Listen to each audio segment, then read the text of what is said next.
কৃষ্ণ আজকে 22তম শ্লোকটি শুনুন।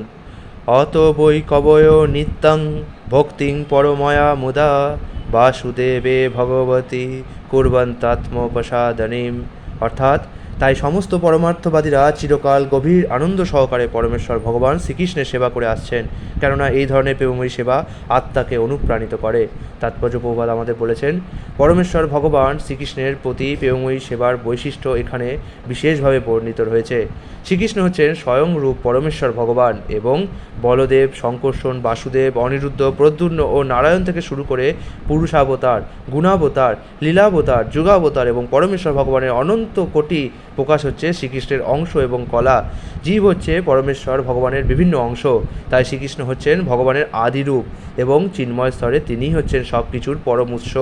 তাই যে সমস্ত উন্নত স্তরের পরমার্থবাদী ভগবানের নিত্য লীলাবিলাসের কাহিনী শ্রবণে আগ্রহী, তাদের কাছে তিনি হচ্ছেন সবচাইতে বেশি আকর্ষণীয়। শ্রীকৃষ্ণ এবং বলদেব ভিন্ন ভগবানের অন্যান্য রূপে বৃন্দাবনের মতো অপ্রাকৃত লীলায় শ্রীকৃষ্ণের ঘনিষ্ঠ সান্নিধ্যে আসার অন্য কোনো সুযোগ নেই।